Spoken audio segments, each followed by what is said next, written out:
Harimi, harimi, al tirai, harimi, al tirai.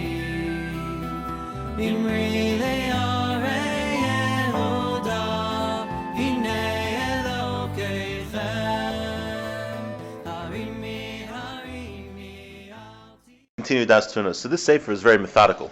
So until this week we've been talking about evil in general. Now he's going to get more specific about evil and how that affects humanity and how humanity affects different things by our actions. So Amra HaNeshama, says the Neshama, Ad Heina Dibarnu Mina Ra Bichlal. Until now we've been speaking about evil in general. Tzarich Lefarag Yoser Ha'inyan. We need to explain it now with more details and specifics. Ladas Darachav Pratov. So to know the specific ways that it works. Amra Seichel. The intellect says, Betzius Haraza Nichol B'Shnei Inyanim. There are two aspects of this evil that we're speaking about. The first, Hu Hashiflus U'Pchisus. Lowliness. Evil makes something lowly. V'Habez Hahefsedim Al Havayos. It causes destruction. Now we're going to speak about the first thing first. That it's a lower level. We find even the angels, they're on different levels. Some angels are on higher levels than other angels. Okay. But nevertheless, right, we wouldn't call them evil. Each one is pure, kulam nichbadim, they're all glorified, vikarim. Now when it comes to man, what makes man on a lowly level is his body. And from that and below, that it becomes more physical. Because in the end of the day, man is dust from the earth. And with all this, understand further, if man was on the proper level, the level that it was fit for it to be, it wouldn't be considered a lowly and shameful.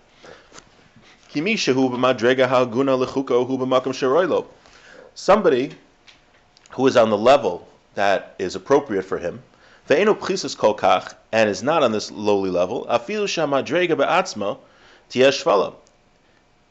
even if that level is lower, the main, when we say that something is lowly, the real meaning of that is that it could have been on a higher level. Its appropriate level is a much higher level. And it really could have been higher. That is called shiflus. And we're going to learn that the way man is now is not the way mankind is supposed to be. And it's not even the way mankind was created initially. So when we say that man is on a lowly level, so there's really two aspects he's saying. One is because we have a body, which is totally physical, and the other aspect is because we're really supposed to be on a much higher level. Well, after Tchias HaMeisim, after the resurrection of the dead, we're going to be on a higher level, and also that Adam Harishon, right, Adam, when he was created, before he sinned, was on a much, much higher level than we are now. It says, the Ramchal says in another place that with our eyes, we wouldn't have even be able to see Adam when he was first created because he was so holy. He was on really a level which we would almost call spiritual. So he was on it was almost like he was on a totally different plane of existence. Right? That's why you can't really find, according to the Ramchal, others might argue, but according to the Ramchal, you can't really find the Garden of Eden because it was on a different level of existence. It wasn't just some nice place with waterfalls and nice fruit trees and animals that talk to you or whatever, and somewhere in Africa. It was a totally different spiritual level. So now the level that human beings are on is not the level that we're supposed to be on. We're really fit for much more greatness. I'm still speaking, the Ramchal says, in generalities. Now let's get more specific. Let's understand mankind and its importance and its lowly levels and all the different levels that man could be on. But here there's a deep wisdom to this. Hashem made man that mankind could be on many, many different levels. Because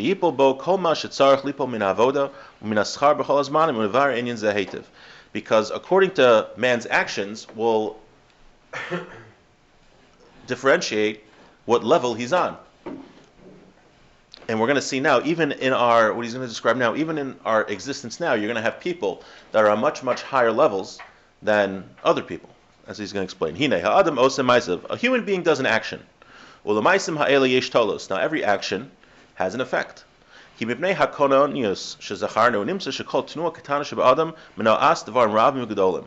We mentioned earlier that Hashem made the world with a bunch of spiritual systems. It's not just, just like there's physical systems in the world, and we have ecology, we have the system how different animals interact with the plants and the human beings and the ecological system. So too, there are systems in the spiritual world. And the way Hashem made those systems is that every action that a human being does affects those systems in a profound way. It affects the upper worlds, the upper beings, and the lower beings, Hagashmim v'Aruchanim, the spiritual beings and the physical beings. V'chol ha'kochos hanivdalim, and the kochos hanivdalim. V'hashpa'osav yizbarach b'hem, and how Hashem gives his spiritual energy to these beings. U'kamoshe b'yanu, like we explained. This is something explained a lot in Svarim, especially it's explained in Nefesh HaChaim, Shar Aleph, that when we do an action, it doesn't just affect the physical world like we see, but when we do a mitzvah, we believe that it affects the entire spiritual world. That's why it says, when Titus, this is specifically by Klal Yisrael, by the Jewish people, after the Torah was given, that even a thought that a person has, a sinful thought, will destroy spiritual worlds. That's why Nefesh HaChaim says that what Titus did in the Holy of Holies, in the Kodesh HaKadoshim, what did he do? He took a harlot, a prostitute, and took out a Sefer Torah in the Holy of Holies and had relations with her on top of the Sefer Torah in the Holy of Holies. He says when a Jewish person has an impure thought, that's worse than what Titus did in the Kodesh HaKadoshim, what Titus did in the Holy of Holies. Why is it worse? Because his actions weren't connected to the spiritual world, so it didn't affect the spiritual worlds. It was just merely physical action that he did. But when we do something, whether it's a mitzvah or the opposite, it affects the spiritual worlds in a profound way. Now, more than that, don't think that every human being, when he does an act, that it affects these worlds in the same way. Hashem made a lot of boundaries for all of his creations. Bashir meduktak, in a very precise measure, ad ein tachlis, infinite. You could have two people, al shulchan echad, yidabru, two people are at a table speaking. Yochel v'yishtu, they're eating and drinking. V'todos ma'aseh ha'echad, yisalu ad rum shemei shemayim, and the actions of one could get to the holiest places in the heavens. It could affect the holiest worlds.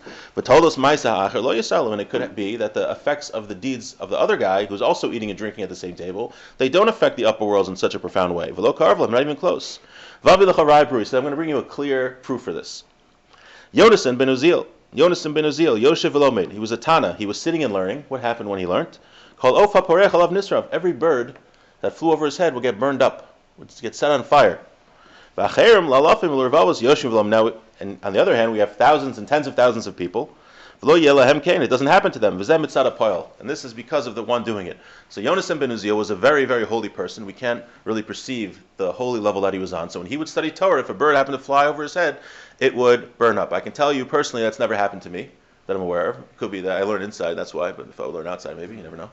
But it doesn't, maybe it's happened to someone here at the table. It hasn't happened to me. There was a cute story of Mordechai Ezrachi. He's a Rosh Yeshiva in Eretz Yisrael. He has a lot of good lines. So one time he was walking outside with his students and a bird went to the bathroom on him. So he said, by Rav Yonasan ben Uziel, they burn up. By me, they just get a little nervous. Mm-hmm. So, but his point is quick, right?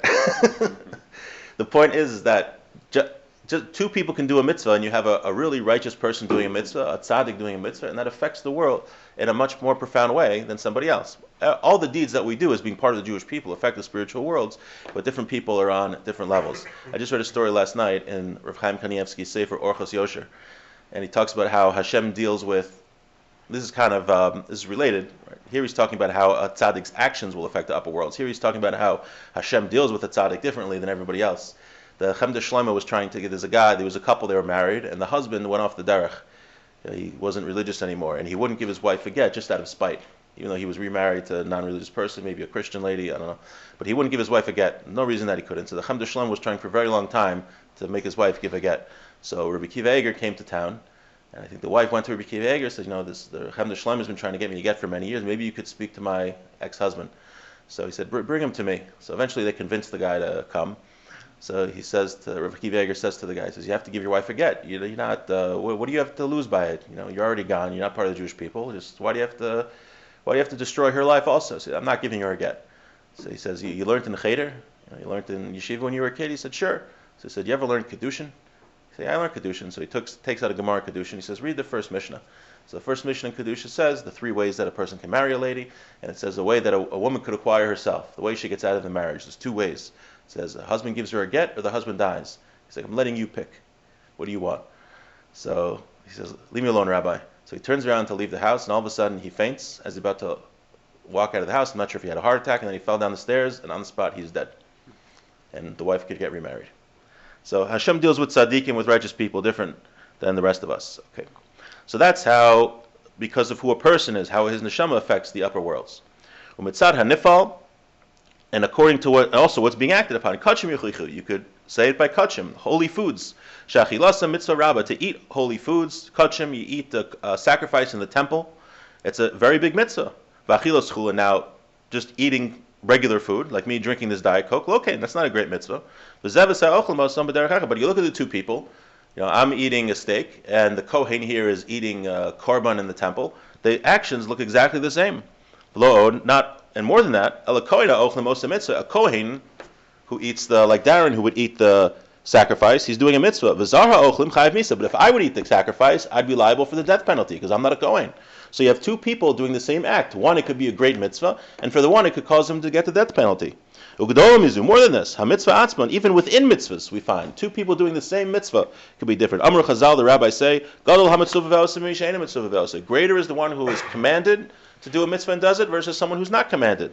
V'mitzvah v'avos, right? Like women are exempt from time-bound mitzvahs, so they can do them. Most of them they can do, but we're saying that when a person does something which he's commanded to do, that affects the worlds much more, the spiritual worlds much more than someone who does it who's not commanded to do it. Somebody who's commanded in the mitzvah and he does the mitzvah, he rectifies the entire creation. And someone who is not commanded, he's not going to affect as that level. So it's a mitzvah, but he's not going to affect that level. Even though both of them are doing the same action and with the same intent. We'll stop here.